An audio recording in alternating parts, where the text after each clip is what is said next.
दोस्तों, पार्ट 7 में खूनी बाबा ने अपनी तलवार बाबा के पेट में घोंप दी थी। खून की धारें बह रही थीं और वो वहां से जाने ही वाला था कि एक पल के लिए रुक गया। मैं इसे ऐसे ही नहीं छोड़ सकता, ये पक्का अभी भी जिंदा होगा। उसने खुद से कहा, मुझे और भी गहराई तक वार करना होगा। लेकिन क्या? हाँ, समझ गया, अब आएगा मजा। उसने अपना हाथ हवा में घुमाया और तलवार को आदेश दिया, और अचानक वह फिर से हरकत में आ गई।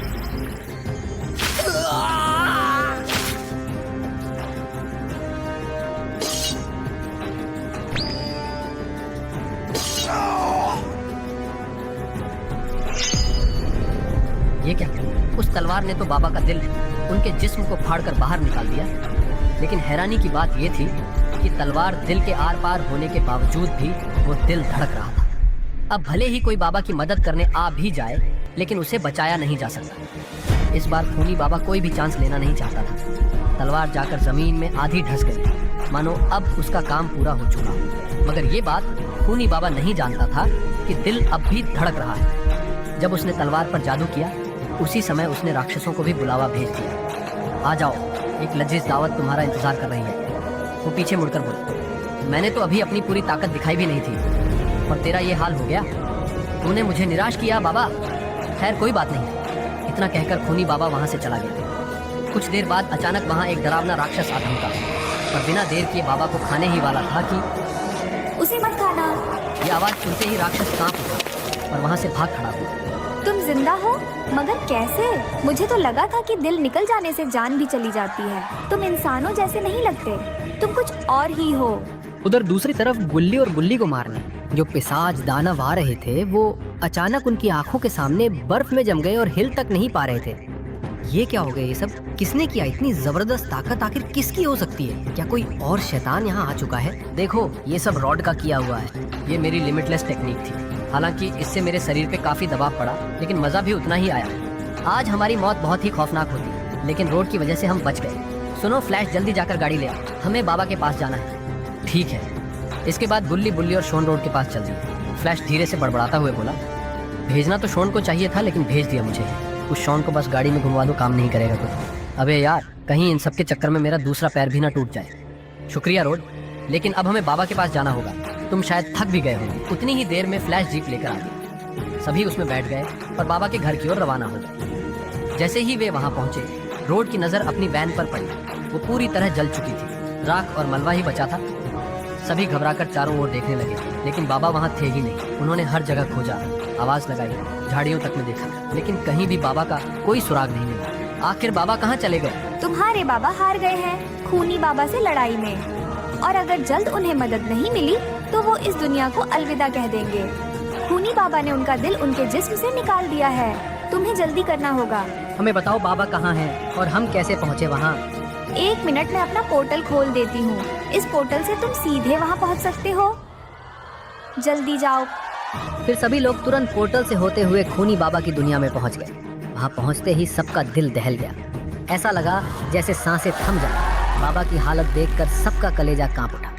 उनका शरीर मानो एक लाश बन चुका था और एक पेड़ से बांधा हुआ था। तभी बुली और शॉन दौड़कर बाबा के पास पहुंचे, जहां से वे बाबा को छुड़ाकर अपनी दुनिया में वापस ले आते हैं। लेकिन बाबा की हालत देखकर ऐसा नहीं लग रहा था कि वो अब जिंदा बच पाएंगे। किसी को कुछ समझ नहीं आ रहा था। बुल्ली बोला, तुम बताओ रोन, तुम कुछ कर सकते हो क्या?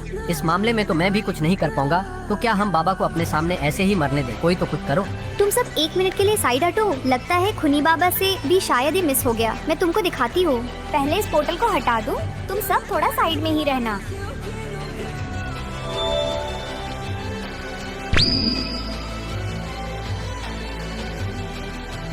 ये तुमने बाबा के साथ क्या किया? तुम सब एक बार ध्यान से देखो। ये नेचर एनर्जी है। जरूर तुम्हारे बाबा ने इसे आखिरी मौके पर एक्टिवेट किया होगा।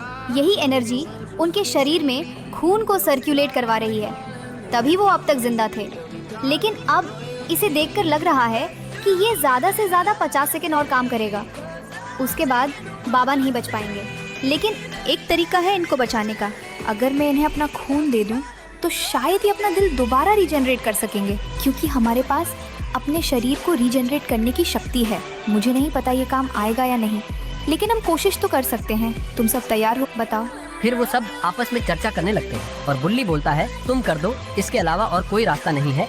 और फिर उसने अपना खून बाबा के जिस्म में डाल दिया और कुछ ही सेकंड में बाबा के कभी ना ठीक होने वाले जख्म ऐसे ठीक हो गए जैसे वो कभी थे ही नहीं। क्या ये काम कर गया?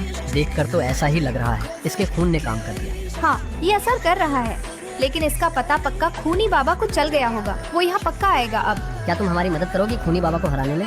1 मिनट रुको, मैं बाबा को यहाँ से हटा दूँ जरा। और एक ही फूंक में उसने बाबा को वहाँ से हटा दिया। अरे बाबा कहाँ गए? मैंने उन्हें वो कुर्सी पे बिठा दिया, चिंता मत करो। अब मेरी बात ध्यान से सुनो। खूनी बाबा को मारा नहीं जा सकता क्योंकि उसने अपनी जान 3 चीजों में बांट रखी है। पहली उसका ताज जो वो हमेशा पहनता है, दूसरी उसका गोल्डन ब्रेसलेट और तीसरी वो खतरनाक स्पाइडर रिंग। जब तक इन तीनों चीजों को नष्ट नहीं किया जाएगा तब तक खूनी बाबा को कोई हरा नहीं सकता। अगर हमने इन्हें खत्म कर दिया तो खूनी बाबा बिना लड़े ही हमेशा के लिए खत्म हो जाएगा, वरना उससे लड़ना सिर्फ अपनी हार को बुलावा देना है। अगर तुम्हें ये सब पहले से पता था तो तुमने अब तक इन चीजों को खत्म क्यों नहीं कर दिया? मेरे अंदर खूनी बाबा का खून है, इसलिए अगर मैं उस जगह गई तो मेरा शरीर नष्ट हो जाएगा। ये खून शक्ति देता है, लेकिन इंसान को खूनी बाबा का गुलाम भी बना देता है। मैं 300 साल तक खूनी बाबा के साथ थी, इसलिए मैं ये सब जान पाई। अगर कोई खूनी बाबा से भागने की कोशिश करता है तो वो उसको कभी भी मार सकता है, लेकिन पता नहीं मुझे क्यों नहीं मारा। शायद मैं उनके कर्ज से फ्री हो गई हूँ। ठीक है, हम तैयार हैं। तुम अपना पोर्टल खोल लो, क्योंकि अगर खूनी बाबा यहाँ आ गया तो हम वैसे भी कुछ नहीं कर पाएंगे। तो यही एकमात्र रास्ता बचता है हमारे पास।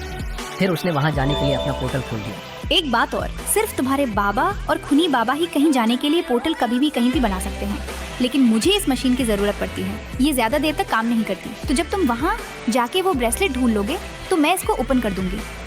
और बिना समय गंवाए वो सब वहाँ से निकल गए। वो पोर्टल सीधा जाकर एक सुरंग में खुलता है जो कि एक दूसरी दुनिया में था, और वो अंदर से काफी बड़ा था। और जैसे ही वो सब वहाँ पहुँचते हैं वो देखते हैं कि उनके सामने सुरंग 3 रास्तों में बंटी हुई है और तीनों रास्ते अलग अलग जगहों की ओर जा रहे हैं। और उनके पास एक एक करके तीनों सुरंगों में जाकर जांच करने का समय नहीं था, क्योंकि खूनी बाबा कभी भी वहां पहुंच सकता था। इसीलिए वो 1 मिनट भी बर्बाद नहीं कर सकते थे। इसीलिए वो सब थोड़ा डिस्कशन करते हैं कि हम 3 टीम बनाकर अलग अलग तीनों टनल में जाएंगे, और जिसको कुछ भी मिले तो आवाज लगा देना। फिर गुल्ली और बुल्ली, शॉन और फ्लैश और अकेला रॉड, क्योंकि वो ताकतवर है, अलग अलग तीनों टनल में जाने का फैसला करते हैं और चल देते हैं सभी अपनी अपनी टनल में। जिस टनल में गुल्ली और बुल्ली आए हैं उसमें उन्हें कुछ भी नहीं मिलता, बल्कि वो थोड़ा आगे जाते ही रास्ता बंद पड़ा था।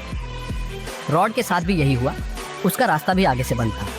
लेकिन शॉन और फ्लैश के साथ ऐसा नहीं हुआ, बल्कि उन्हें तो कोई मिल गया था अपने सामने, जो कि एक छोटी बच्ची थी, अपने हाथों में एक गुड़िया पकड़े खड़ी थी। वो बोली, क्या तुम मेरे साथ खेलोगे? फ्लैश उसे देखकर काफी डर गया और बोला, हम आपके साथ बाद में खेलेंगे, क्योंकि अभी हम कुछ ढूंढ रहे हैं। बस इतना ही कहा था कि उस लड़की की गुड़िया की आंखें चमकने लगती। हमें यहाँ से भागना चाहिए फ्लैश।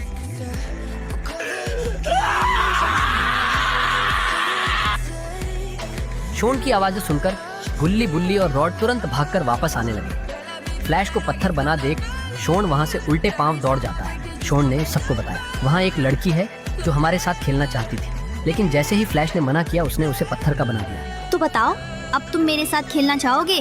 मुझे आप सबके साथ खेलना है। क्या आप सभी खेलोगे मेरे साथ? हाँ हाँ, मैं खेलूंगा, मुझे पत्थर का मत बनाना, शॉन ने डरते हुए कहा। और बस इतना कहते ही फिर से उस गुड़िया की आंखें चमकने लगीं और शॉन भी पत्थर का बन गया। अरे ये तो सच में पत्थर का बन गया। अब आप सब बताओ, कौन सा गेम खेलें हम? इसे कोई जवाब मत देना, मुझे लगता है ये सिर्फ उसी को पत्थर का बना सकती है जो इससे बात करता है, वरना अब तक हम सब एक साथ पत्थर बन चुके होते। रॉड बोला, अगर ऐसा है तो फिर मैं इसे अकेले ही खत्म कर दूंगा। वो लड़की के पास गया और अपनी फ्रीज पावर से उसे बर्फ का बना दिया।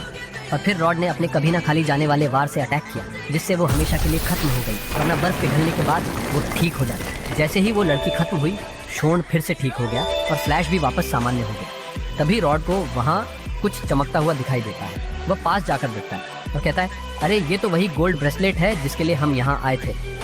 वो ब्रेसलेट सबको दिखाता है, अरे देखो ये रहा वो गोल्ड ब्रेसलेट जिसके लिए हम यहाँ आए थे। रॉड कहता है, तुम सब भी एक बार देख लो ताकि पक्का हो जाए। ये उसी लड़की की डोल में था।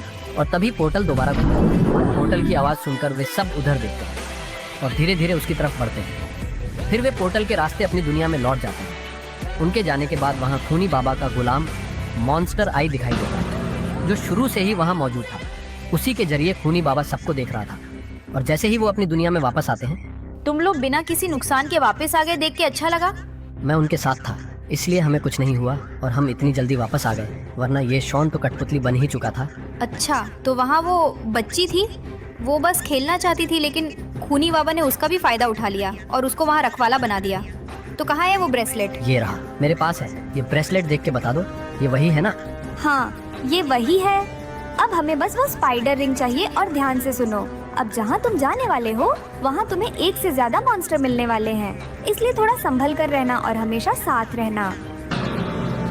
और इस बार वो पोर्टल एक रेगिस्तान में खुलता है और जैसे ही वो सब बाहर आते हैं, रॉड कहता है, अरे वाह, ये क्या शानदार कला का नमूना है, मुझे पसंद आया।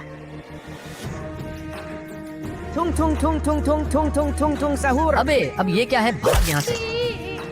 फ्लैश, तुम्हें ऐसा नहीं करना चाहिए था, क्यों मुसीबत में पड़ना चाहते हो? तो फ्लैश, अपने पीछे देखो। क्या है मेरे पीछे? हट हट, छोड़ मुझे।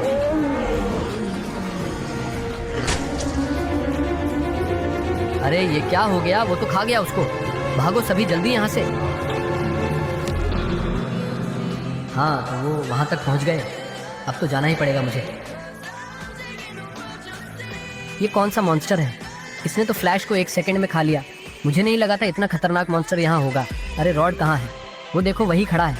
गुल्ली बुल्ली और शोन धीरे से गुफा के पीछे से उस मॉन्स्टर को देखने लगते हैं और वो देखते हैं कि रॉड उस मॉन्स्टर के ठीक सामने खड़ा है। फ्लैश की मौत हो गई। रॉड ये मान ही नहीं पा रहा था, आखिर क्यों मुझे इतना बुरा महसूस हो रहा है, जबकि मैंने आज तक तुमसे ज्यादा लोगों को मारा होगा। लेकिन आज मुझे बहुत गुस्सा आ रहा है। अब तुम मरने के लिए तैयार हो जाओ, मैं तुम्हारी हड्डियों तक